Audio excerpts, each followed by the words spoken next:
அன்பான நேயர்களுக்கு அன்பு வணக்கங்கள். இப்பொழுது பதிவில் பார்த்தீங்கன்னா, நீண்ட நாள் நோயில் பாதிக்கிறவங்க மீண்டு வெளியே வர மந்திர பிரயோக முறை தான். ஒரு சின்ன விளக்கம் நான் ஒன்று உங்களுக்கு சொல்லணும்.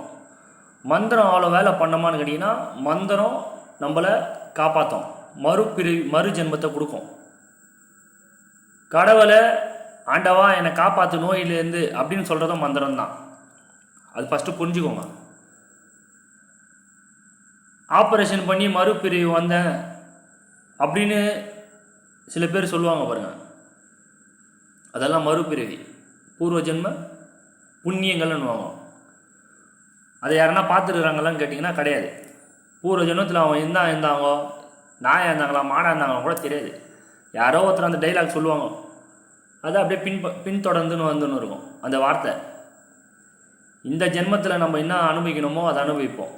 யார் கையில் எது சேரணுமோ அது கடவுள் நிர்ணயிக்குது. அற்புதம் ஏகப்பட்டது உள்ளது, அதை நம்ம பயன்படுத்தணும். நோய் நிவாரணம் மந்திரம் எல்லாத்துக்குமே உண்டு. லக்ஷ்மி அம்மா மந்திரம் நீங்கள் வீட்டில் சொன்னால் லக்ஷ்மி அம்மா ஓடி வந்துடுவாங்களா? அது பண்ண நம்மளுக்கு லக்ஷ்மி கடாச்சாரம் கிடைக்கும். புரியுதுங்களா? தெய்வம் காட்சி கொடுக்குறது வேறு, நம்மளோட வாழ்க்கையை மாற்றுறது வேறு. இந்த மாதிரி விஷயங்கள்லாம் பதிவில் மந்திரங்கள்லாம் பதிவுலலாம் கொடுக்குறது என்னடானா, நீங்கள் இதெல்லாம் நம்பணும், இதை நீங்கள் பிரயோகப்படுத்தி பார்க்கணும். இது குறைஞ்ச கட்டணத்தில் நீங்கள் வாழ்க்கையில் ஜெயிக்கலாம். நீண்ட நாள் தொல்லை கொடுத்துனுக்குறோம், உடம்பு உபாதை யாருக்குலையும் சொல்ல முடியாது, இதுக்கு தீர்வே இல்லை. டாக்டர் கையில் போனாலும் இதுக்கு ஒன்றுமே கிடையாதுன்னுவாங்க. நான் நோய் அந்த பேய் பிடிச்ச மாதிரி இருக்கும், அந்த நோய் விட்டு போகாது. வாழ்க்கையில் இந்த மாதிரி டைரி இந்த மாதிரி நோட்லலாம் நாங்கள் எழுதி வச்சுக்கிறோன்னா பைத்தியக்காரத்தனமாக எழுதி வச்சுன்னு இல்லை. எல்லாம் புரிஞ்சுக்கோங்க. இதெல்லாம் நாங்கள் பிரயோகப்படுத்திருக்கிறோம். நோய்க்கு இந்த மாதிரி மந்திரம் சொல்லிக்கினே வாங்க, படிப்படியாக நோய் போவோம், குணமாகும், அதுலேருந்து மீண்டு வெளியே வந்துடலாம்.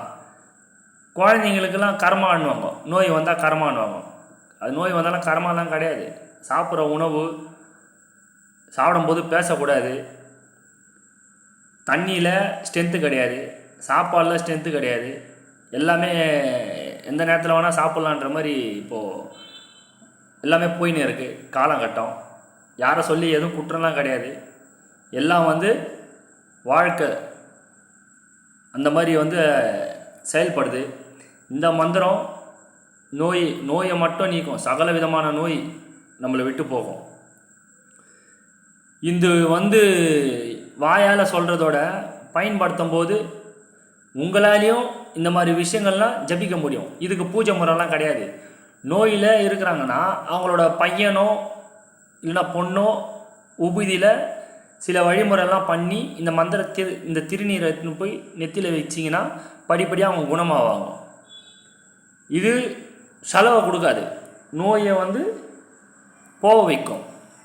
நான் சொல்கிறது எல்லாத்துலேயுமே ஊரில் எல்லாரையுமே நம்பலாம், ஆனால் தெய்வத்தை யார் நம்புவாங்க? இந்த மாதிரி விஷயங்கள்லாம் இருக்குன்றது ஒன்று இருக்கும்ல. மந்திரம் மனசுக்குள்ளே சொல்லிட்டு சில பிரயோக முறை பண்ணால் அது வெற்றியை நம்மளுக்கு கொடுக்கும். எத்தனை நாள் அந்த நோயிலிருந்து மீண்டு வர முடியல, இதுக்கெல்லாம் போய் செய்வினை வச்சிட்டாங்களான்னு கேட்குறீங்க. இதெல்லாம் நியாயமா? நோய் வரத்துக்கெல்லாமா செய்வினை வைப்பாங்க? சாப்பிட்றது, பிரச்சனையை உருவாக்குறது, தூங்காமல் இருக்கிறது, ஃபுட் பாய்சன் ஆகுறது எல்லாமே நீங்கள் பண்ணி வைப்பீங்க. ஆனால் யாருன்னா செஞ்சு வச்சு தான் எங்களுக்கு வீட்டில் நோயாக இருக்குது அப்படின்னு சொல்லுவாங்க. அதுக்கும் இதுக்கும் சம்மந்தமே கிடையாது. நோய்ன்றது நம்மளோட உபாதை, ஒருத்தவங்க ஏற்படுத்திக்கிறது. அதுவும் இதுவும் குழப்பிக்கின்னு பண்ணுறீங்க. எல்லாத்துக்குமே செய்வினை வச்சிட்டாங்களான்னு கேட்குறீங்கன்னா அதுக்குன்னா என்ன மாற்றத்தை கொடுக்க முடியும்? பதிவில் இப்போ நான் சொல்ல கேட்டதுக்கு ஒரே ஒரு விஷயம் என்னன்னா, நோய்க்கும் மருந்து இருந்து நோய்க்கும் மந்திரங்கள் உண்டு. சகல விதமான நோய் படிப்படியாக குறையும். உங்களோட நோயிலேருந்து மீண்டு வெளியே வரலாம். செல்வத்திலேயே நோய் நொடி இல்லாமல் இருக்கிறது தான் செல்வம். நோயை பக்கத்தில் வச்சுக்கின்னு வாழறது கிடையாது செல்வம். இதை வாட்ஸ்அப்பில் நீங்கள் தொடர்பு கொள்ளுங்கள். உங்களுக்கு இதோட பயிற்சியை வந்து நம்ம கொடுக்கலாம். இது பூஜைலாம் வேணாம், மனசுக்குள்ளேயே இந்த மந்திரத்தை சொன்னால் போதும். சிம்பிள் தான் இருக்கும், சின்ன மந்திரம் தான் இது. சொல்லிக்கினே வரும்போது உங்களோட உடம்புல ஒரு மாற்றம் தெரியும், கடவுளோட ஆறா தெரியும். எதுனா ஒரு நம்மளுக்கு சக்கரம் சரியில்லைன்னா தான் உங்களுக்கு நோயில் கொண்டு போய் கொடுக்கும், உங்களுக்கு அந்த பக்குவத்தை கொடுக்கும், நீண்ட ஆயுளை கொடுக்கும், மன கஷ்டத்தை போக்கும். மனமே ஒரு நோய். ஒருத்தர் நல்லா இருந்தாலும் சரி இருக்காது, அது உள்ளுக்குள்ளேயே வச்சுக்கின்னு ரணமாகிட்டு அது ஒரு நோயாக வரும். ஒருத்தவங்க வாழும்போது ஒருத்தவங்களை டார்ச்சர் பண்ணினே இருப்பாங்க, நோய். நீ இதை வாங்கினுவா, காசே இருக்காது, அப்போ அது வாங்கினுவா இது வாங்க, அதுவும் ஒரு நோய். அந்த மாதிரி இருக்கிறவங்களுக்கு இந்த மந்திரத்தை எடுத்துன்னு போய் கையில் கொடுங்க, ரொம்ப பவர்ஃபுல்லாக இருக்கும். இல்லையா நீங்கள் பூஜை பண்ணி, பூஜைனா ஒன்று அவங்க தான் சொல்லணும் மந்திரத்தை, பிறர் கொடுக்கணுன்னா உபதியில் வந்து சில மந்திர பிரயோகம் படுத்தி அவங்களுக்கு நெத்தியில் திலகமாக வச்சுட்டு கொஞ்சோண்டு வாய்க்குள்ள உபதி வந்து ஒரிஜினல் உபதியாக இருக்கணும். ஓகேங்களா? ஏதோ கெமிக்கல்லாம் வாங்கி அதெல்லாம் சேர்க்கக்கூடாது, ஒரிஜினல் உபதியில் பண்ணணும். இதுக்கு கட்டணம் உண்டு. நீங்கள் முயற்சி பண்ணி பாருங்கள் வாழ்க்கையில், எப்போ தான் நீங்கள் ஜெயிப்பீங்கன்றது உங்களுக்கும் ஒரு நம்பிக்கை வரணும்ல.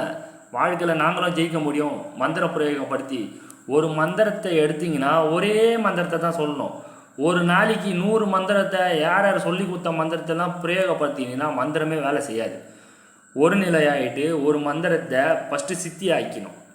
இந்த நோய் நிவாரண மந்திரம் வந்து பூஜைலாம் கிடையாது, அவங்களே நோயிலேருந்து எங்கே பூஜை. இது வந்து மகா சக்தி மிக்க மந்திரம்.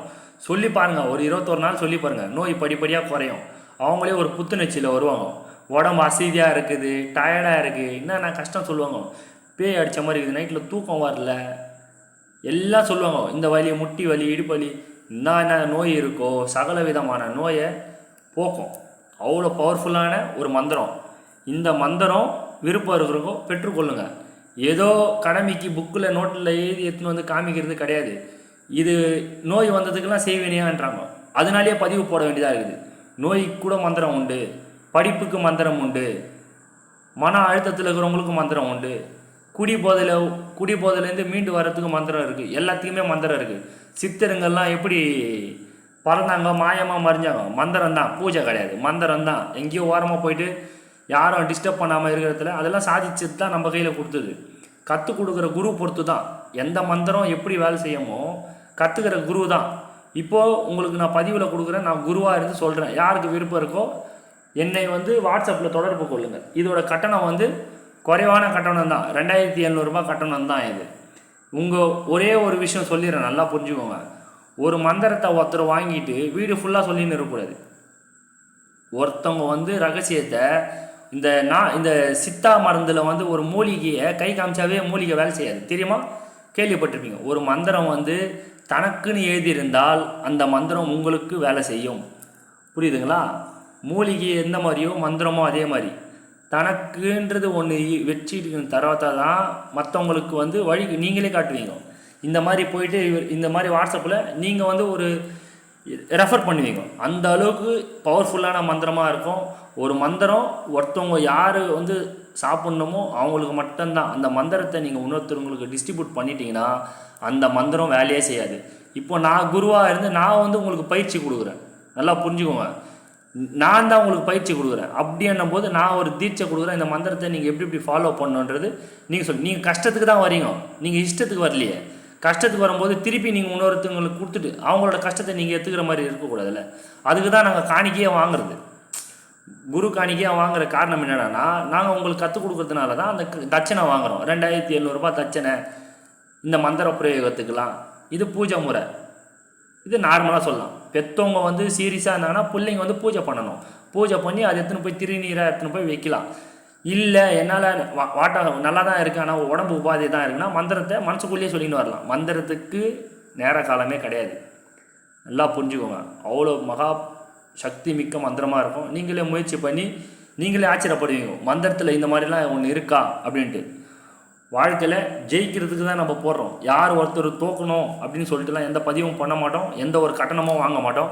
இந்த வீடியோ பிடிச்சிருந்தனா லைக் பண்ணுங்கள், ஷேர் பண்ணுங்கள், சப்ஸ்கிரைப் பண்ணுங்கள். மிக்க நன்றி.